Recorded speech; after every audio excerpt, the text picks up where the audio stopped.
Alright, what's going on, guys? It's Ryan here, back with another video. So today I'm going to be going over 5 habits that successful dieters have.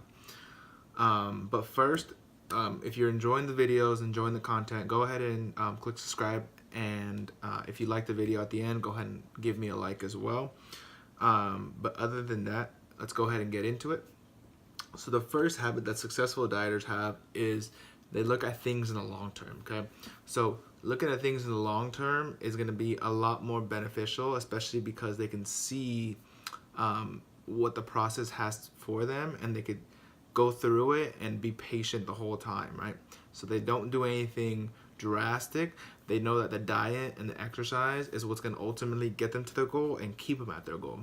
So if you look at people that have lost weight and kept it off in the long term, 1 to 5 years, you'll find that they don't look into anything in the short term. Like, I need this now, I need to lose this as soon as possible. They know that it's a process, and they don't look for anything that's quick and easy. They know it's not going to be quick and easy, and those are the people that are successful at dieting.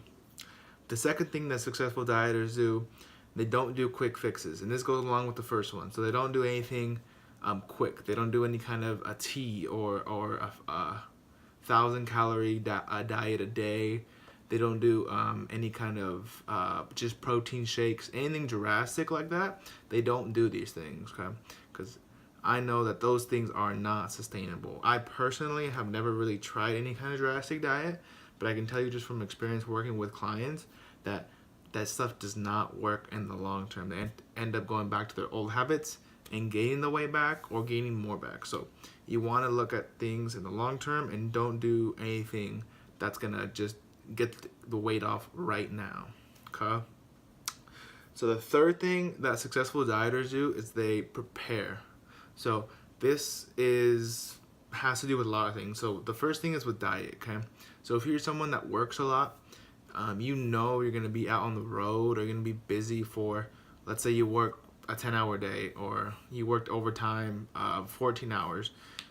You know that most likely you might go over, so it's important to pack meals or pack snacks, protein shakes, bars to help keep you on your diet. Although even though you're out and about and you're busy, right? So if you choose to wing it, it's going to be a lot harder to stick to your diet, and you're most likely going to fail that day if you don't plan in advance. So if you plan in advance, you're a lot more likely to stick with your diet and stick with the calorie deficit or maintenance if you've already lost the calories, lost the weight, than if you just wing it every day, or you wing it on the weekends but you're good on the weekdays.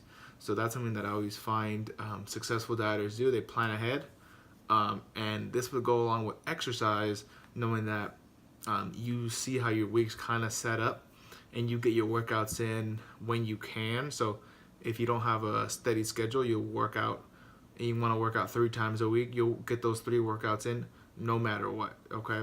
Now, if you have a more steady schedule, this is going to be a lot easier to get your workouts in. You could schedule them in because you have a set work schedule, okay? And all that means is that if you don't have a set work schedule, it's going to be a little bit harder for you, but a lot of people don't have a set schedule. They have kids, they have work, they have they have overtime, they have other things to do other than the gym, okay? So it's just going to be a little bit harder. That doesn't mean you can't lose weight and keep it off, okay? So the fourth thing to do is self-monitoring. So self-monitoring is just making sure, this goes along with weighing yourself in. People that weigh themselves consistently 3 to 4 times a week, some people do it every day. That's going to help you kind of see where you're at. A lot of people don't like to hop on the scale because they're scared of what the number is going to be, but you really shouldn't be scared. If it's going to affect how you feel throughout the day, then don't weigh yourself or have somebody else weigh you and then tell you what the weight is later. That may help you, but you want to make sure you're knowing where you're at, okay?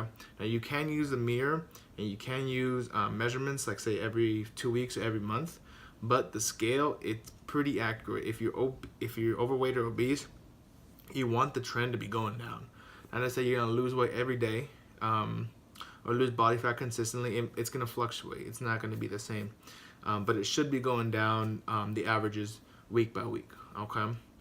And then the second thing they do is with nutrition. That's gonna be they either do some kind of app like MyFitnessPal where they count their calories, or MyPlate, or they have some kind of point system like I know Weight Watchers has a point system. Lindora has some kind of system where they do something like that. So it's a way of monitoring how much intake of food you're having. So they do something like that. Yeah. And the last thing, the fifth and final thing that successful dieters do is they work out. Okay, so for me, the workout thing, it does help. It does burn extra calories, so you will keep your weight lower naturally, right? But a lot of workouts, especially weightlifting workouts, you don't burn that many calories.